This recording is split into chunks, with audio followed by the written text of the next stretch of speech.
ఏమైనటువంటి వారులారా, మనము చర్చి మనం ఇది చర్చ్ అనే పదాన్ని వాడుతున్నాం. మనము రిబ్బన్ కట్ చేసే సమయంలో సుజాతమ్మ గారు వాక్యం చదివించారు. ఏంటా వాక్యం అంటే మార్కు సువార్త 11వ అధ్యాయం 17వ వచనంలో ఆ వాక్యం ఉంది. నేను దాన్ని బట్టే చెప్తాను. ఓకే చేయండి. మార్కు సువార్త 11వ అధ్యాయం 17వ వచనం. మార్కు సువార్త 11వ అధ్యాయము 17వ వచనం. ఆయన బోధించొచ్చు. ఆయన అంటే ఎవరు? యేసయ్య బోధించొచ్చు. నా మందిరము సమస్తమైన అన్యజనులకు ప్రార్థనా మందిరము అనబడును. మీరు గమనించారా ఎందుకు ఆ పదం వాడాడు యేసయ్య? కింద చూస్తే దొంగల గుహలాగా చేశారు అని ఉంటుంది. మీరు చూస్తారు, చదవండి, మీకు తెలుస్తుంది. దొంగల గుహలాగా చేశారు. ఎందుకు ఆ పదం వాడాడు యేసయ్య? మనం ఒకసారి బైబిల్ను పరిశోధన చేస్తే అక్కడ అక్రమము జరుగుతున్నది. అక్కడ యేసయ్య చిత్తము జరగట్లేదు, యేసయ్య ఉద్దేశం జరగట్లేదు, వాళ్ళకు నచ్చిన విధానం జరుగుతున్నది. యేసయ్య చిత్తం జరగట్లేదు, వాళ్ళ చిత్తం అక్కడ జరుగుతున్నది. చాలా సంఘాలలో, చాలా మందిరాలలో ఏం జరుగుతుందంటే వాళ్ళకు నచ్చింది వాళ్ళు చేసుకుంటున్నారు. కానీ దేవునికి నచ్చినట్టుగా మనం చెయ్యాలి అని బైబిల్ గ్రంథం సెలవిస్తూ ఉంటున్నది. ఇక్కడ అదే జరుగుతుంది. ఇక్కడ ఏమంటున్నాడు ఆయన? మీరు నా మందిరాన్ని ఏం చేసిన అన్నాడు. ఎందుకు కారణం ఏంటో తెలుసా? చెయ్యవలసిన రీతిగా అక్కడ చేయలేదు, దుష్కార్యాలు జరుగుతూ ఉన్నాయి. కనుక దేవుడు అన్నాడు, నా మందిరాన్ని ఏం చేశారు మీరు? ఇప్పుడు దొంగల మందిరము అంటే ఏమిటి అసలు అని మనం ఆలోచన చేస్తాం.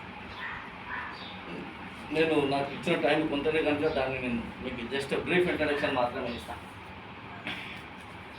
ఏదేను తోటలో దేవుడు ఆదామును అవను పెట్టి దాన్ని సేద్యపరచడానికి వారిని బాధ్యత ఇచ్చాడు దేవుడు.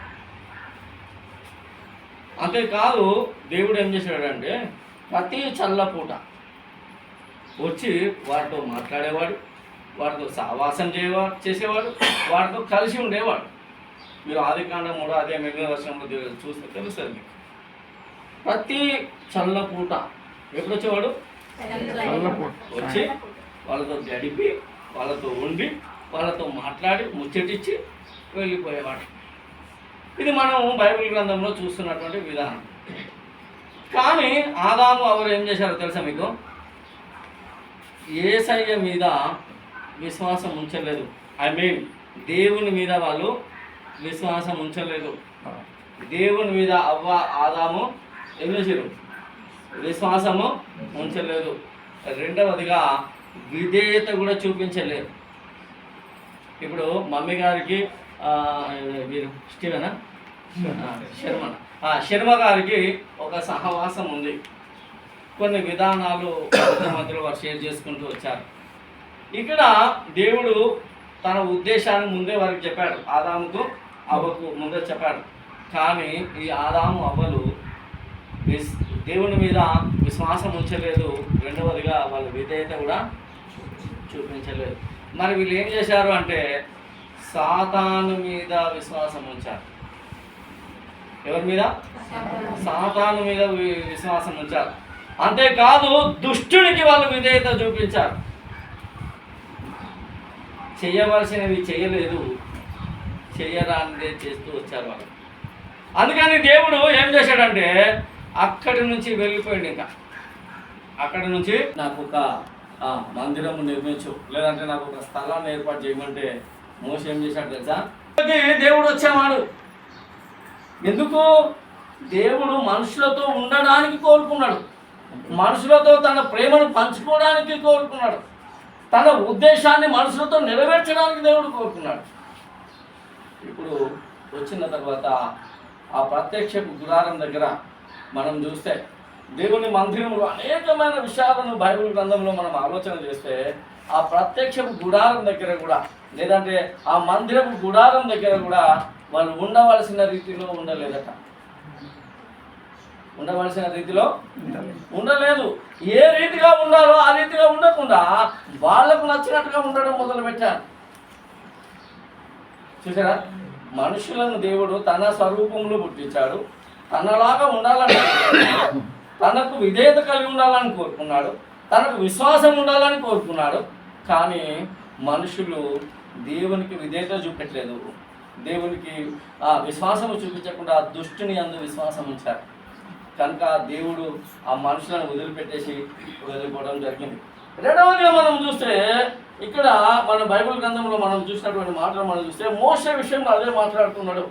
ఎందుకంటే ఎప్పుడు కూడా దేవుడు తన మనసు ప్రజలతో ఉండాలనే కోరుకుంటాడట. దేవుడు మోషేతో ఎలా మాట్లాడుతున్నాడు తెలుసా? నువ్వు నేను మాట్లాడుకున్నట్టుగానే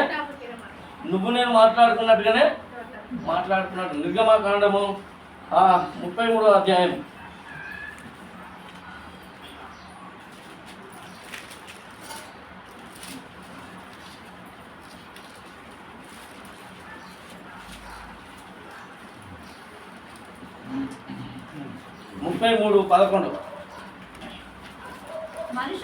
మనుషులు తన దేవునితో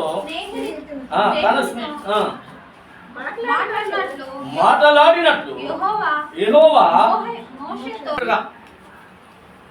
మనుషులు తన స్నేహితులతో ముఖాముఖిగా మాట్లాడుతున్నాడు.